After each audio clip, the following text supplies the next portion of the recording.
our yarn circle today, I just want to acknowledge the traditional custodians of this land that we gather on today and that we're going to share our experiences and stories. I would also like to acknowledge the elders past, present and emerging, and their connection to country and the land that we meet on today. So we're really extending our respects to the Dharawal peoples. We're acknowledging that we are gathering on their land today and we are appreciating this opportunity to learn from them on country. I think we should also talk about the importance of respectful relationships with country in the classroom. I think it's really important to have Indigenous students build that respectful relationship, but then also the non-Indigenous students to be able to be a part of that relationship as well. So I think that's where, as teachers, we really just have to dive into Indigenous culture and that. As well, in your daily classroom routine, just teaching throughout the day, we actually do things that match a lot of Aboriginal pedagogies. Yeah. But we just don't say it or acknowledge it. So students don't know, oh, we're doing it this way. That actually follows an Aboriginal pedagogy. Like having a conversation like this, that is following those pedagogies. They just don't have that clear, this is.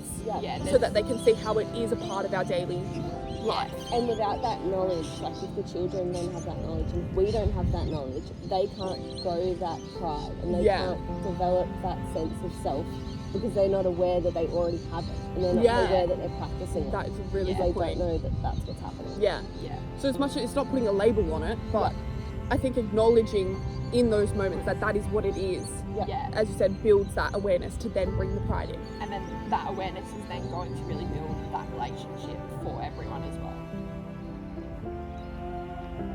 So discussing some of our fears when it comes to teaching, for me personally, in just having my PECS placement, I think understanding the curriculum and how not only big it is but broad in what you need to teach and get done. I have a fear of in a 60-minute lesson, how do you teach this whole huge culture well and also meaningfully?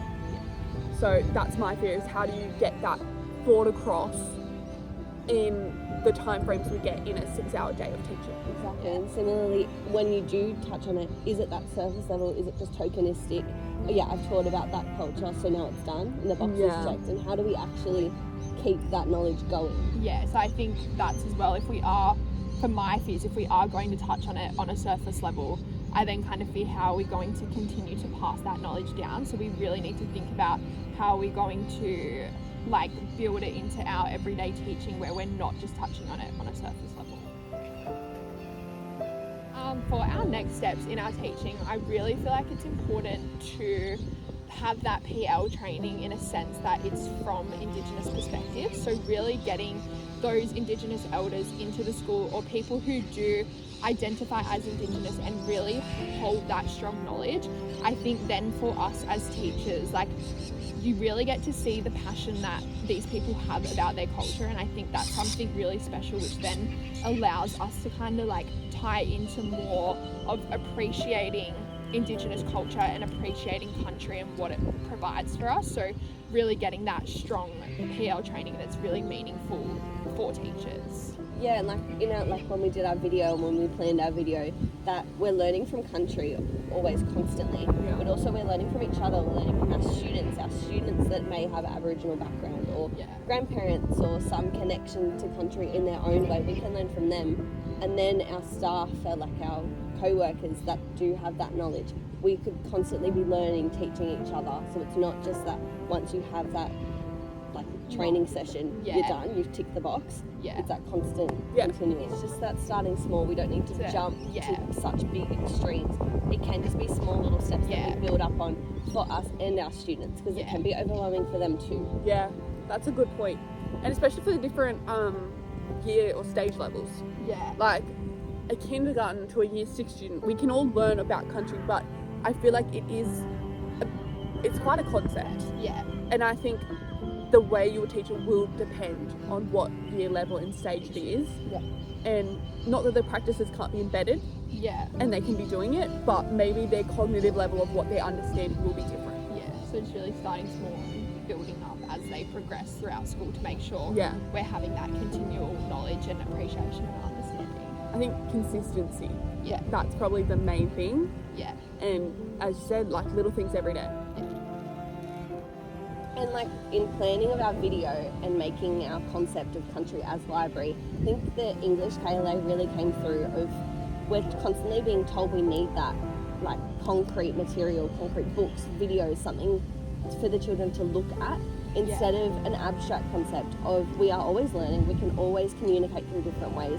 Why are we not taking students outside and saying, for this lesson, let's find how we can communicate, how country communicates to us. So that kind of more abstract idea, and country is constantly teaching us. Yeah, so I think as well in doing that, it's like a real world context, which as we know is one of the best ways kids learn if it's something they can apply. And it's something country as teacher is going to happen their whole life. It's a piece of us. So I think having it as a real world context through it as the library and that idea is amazing, and it can work as like kind of our starting or ground point for every lesson in every KLA across all stages.